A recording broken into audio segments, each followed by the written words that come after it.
안녕하세요. 김nom수TV의 노무사 김승현입니다. 오랜만에 좀 인사를 드립니다. 그간 업무를 열심히 했죠. 일도 열심히 하고 좀 밀린 내용들을 좀 처리하고 판정받고 뭐 회의에도 참가하고 뭐 그러느라고 좀 드문드문했습니다. 또 한 가지로서는 좀 새로운 포맷, 새로운 시도의 좀 안내를 해드리고자 하는데 아이디어도 좀 그렇고 좀 그랬습니다. 그래서 좀 포맷을 바꿔봤어요. 좀 제가 나서서 이제 쭉 설명만 해드리는 방식에서 조금 더 우리 김nom사 TV를 시청하시는 분들에게 자료로서 시각적 자료로서 좀 남겨드리자. 좀 의미 있게 좀 더 설명을 드리자. 지금도 보이시죠? PT 화면을 띄워놓고 제가 요만하게 지금은 이제 좀 더 시각적으로 좀 보여드리는 방송을 한번 만들어 보자 라는 취지로 이렇게 해보고 있습니다. 뭐 계속 이렇게 할 건 아니고요. 이렇게도 했다가 그냥 좀 전달하는 방식으로 했다가 좀 여러 방식을 해볼게요. 오늘은 좀 오랜만에 방송을 좀 촬영을 하면서도 뭐 과거에 저희가 많이 했었죠. 성공 사례. 이게 이제 사실 이 자료가 여러분들한테 소개시켜 드리려고 만든 자료는 아니기 때문에 여기 보시면 뭐 저희 회사 로고도 이렇게 들어가 있고 이렇게 시선의 성공 사례 뭐 이렇게 돼 있는데 그 다른 데서 좀 저희가 의뢰인들한테 설명드리기 위해서 만든 자료인 점은 좀 참고해서 봐주세요. 이 사례는 성공 사례로서 좀 복잡하지만 복잡한 건 등장인물이 많아서고 징계 혐의 자체는 저의 생각엔 좀 단순합니다. 억지성 징계의 하나의 유형이고 요즘에 뭐 정부에서 뭐 이런 얘기 많이 나오잖아요. 뭐 장관들 물러나기 위해서 뭐 근태 자료를 조사한다. 뭐 그동안 해왔던 갑자기 뭐 업무 실적을 조사해서 징계를 한다. 뭐 요즘에 뭐 이런 정부에서도 이런 얘기 뭐 왕왕 들리는데 뭐 유사한 사례라고 볼 수도 있고 그런 점에서는 의미가 있습니다. 뭐 주제는 간단해요. 이거 고객이나 나의 거래 회사로부터 사실 이런 일이 많이 발생합니다. 그 근로자 마음에 안 들어요. 바꿔주세요. 그 근로자 싫어요. 라고 얘기를 듣는 그 자체로 징계를 하거나 해고를 하거나 이런 문제 저희도 이런 사례 꾸준히 다루고 있는데 그냥 뭐 방송국이면 뭐 시청자가 항의를 했기 때문에 또는 일반 뭐 무역회사면은 거래처에서 뭐 항의를 해서 너한테 뭐 이유는 모르겠지만 너를 징계하겠다 이런 사례들이 굉장히 생각보다 많이 있습니다. 이 건도 좀 유사 사례예요. 한번 내용을 좀 살펴보도록 할게요. 간단히 살펴보도록 할게요. 자, 등장인물은 많아요. 등장인물은 많은데 조금 제가 설명 이해하기 쉽게끔 그림으로 해놓으니까 좀 낫죠? 좀 더. 자, 보시면은 지자체 여기가 가지고 있는 발주한 사업체입니다.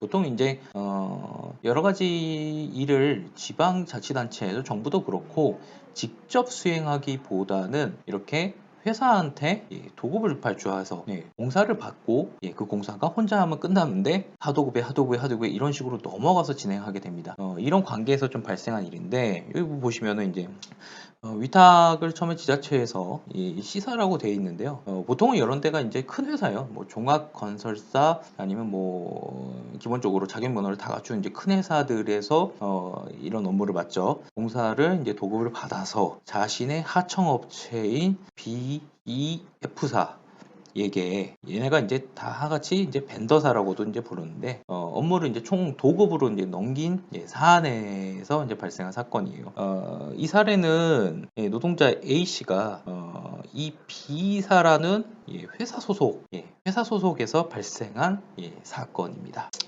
뭐 제가 좀 설명을 드리겠지만 사실 이 관계를 다 기억하시기보다는 그냥 이 노동자 A가 이 B사 소속이다.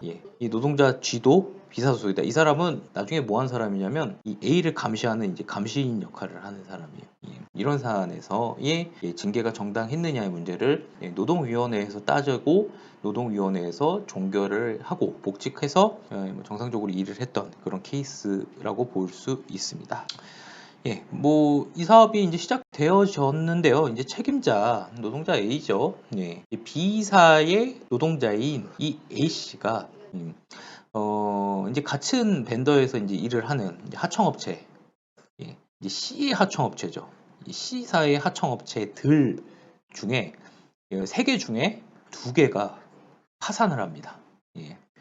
3개 중에 2개가 파산을 해버리니까, 예, 어때요? 업무가 정상적으로 돌아갈 일이 없죠. 예.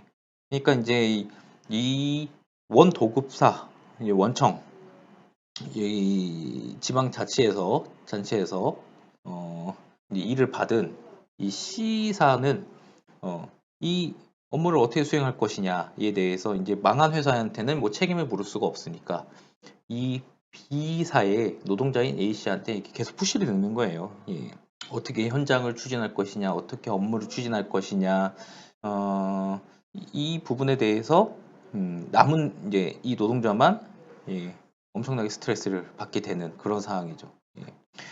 이와 관련해서 이제 그 노동자 A씨 같은 경우에는 B사에 대해서 계속 요구를 했어요. 다른 회사들이 전부 다 지금 현장에서 파산해서 현장에서 철수했기 때문에, 예, 인력을 보강을 해야 된다. 우리가 이 업무를 추진하기 위해서는 자신이 회사한테. 근데 어때요? 회사가 생각보다 그렇게 빨리빨리 돌아가질 않아요. 네, 그래서 이제 업무의 인원을 대주지 않았고 인원을 보강하지 않는 사이에 이 하청을 준 이 도급사가 원청이죠. 원청이라 그러는 게 편하죠. 원청 회사가 이제 화가 난 거죠. 이제 화가 나서 이제 막 노동자 A 씨만 막 계속 쪼아대는 거예요. 노동자 A는 B사한테 빨리 우리 그 원청업체가 화났으니까 빨리 일 좀 처리해달라 해도 처리는 안 해주고. 네. 근데 뭐 이 과정에서 결국에는 이제 이 노동자 A 씨는 원청 회사로부터 뭐 다소의 좀 미움을 사게 됩니다. 이 일을 빨리빨리 처리를 안 해준다. 뭐 기유로. 노동자 A 씨 같은 경우에는 우리 회사가 처리를 안 해주고 있기 때문에 할 수가 없다. 이렇게 막 현장 관리인으로서 완전 끼인 상태가 되었던 상황이죠. 예. 결국에는 이제 이 B사가 뭐 추가로 인력을 투입하긴 합니다. 예. 근데 이제 이것만 투입을 시키는 게 아니라 좀 특이한 걸 요구하기 시작해요. 그러니까 이 C사는 말 그대로 이제 원청, 뭐 이세기 공사에서는 갑이죠, 갑. 예. 그러니까 을사인 B사에게, 예, 요구하기 시작하는 게 뭐냐면 이행각서와 책임 기술자, 예, 노동자 A의 교체를 요구합니다. 이게 마음에 안 들었던 거죠. 공사가 빨리 진척이 안 되어진다는 이유가 이제 C사는 이제 오해를 좀 한 거죠. B사의 노동자인 A가 일을 제대로 안 했기 때문에 우리 공사가 제대로 진척이 되지 않는 거다. 이런 좀 오해를 한 거고, 노동자 A 입장에서는 야, 내가 할 수 있는 게 뭐가 있어? 막 우리 회사가 안 해주는데 인력도 투입 안 해주고 처리도 안 해주고 나보러 어쩌라고, 이런 난감한 상황에 이제 있었던 거죠. 결국은 이제 을 입장인 이제 B사에는 결국 이제 원청업체의 이제 C사 요구를 받아들여서 이 노동자 A를 교체를 합니다. 그리고 이행각서는 뭐 작성했는지 모르겠지만, 예, 교체를 하면서 이 교체만 하고 끝났으면 다행인데 보시면 알겠지만 징계 처분을 합니다. 예. 이 징계 처분인 이유가 발주처 C사, 그러니까 이제 원청업체 C사로부터 컴플레인을 받았다. 이게 정확히 말하면 발주처는 아니에요. 아까 말했지만 발주는, 예, 이 지방자치단체에서 한 거예요. 예, 여기서 발주하고 원청업체 C사로부터 이제 컴플레인을 받았다. 그러니까 너가 마음에 안 드니까 교체해달라. 그리고 근태 문제. 이게 어떻게 일이 됐냐면은 이 B사인의 노동자인 G씨가 어느 날부터 이제 이 A씨를 되게 열심히 감시하기 시작했어요. 예. 뭐 이 자체도 뭐 직장 내 괴롭힘의 일환이긴 하죠. 뭐 책상을 언제 나갔는지, 책상에서 PC가 언제 켜졌는지, 뭐 출장을 언제 갔는지, 뭐 이런 거에 대해서 갑자기 뭐 열심히 이제 감시자가 붙어서 맨투맨으로 이제 감시를 하기 시작합니다. 이게 보통 이상하죠.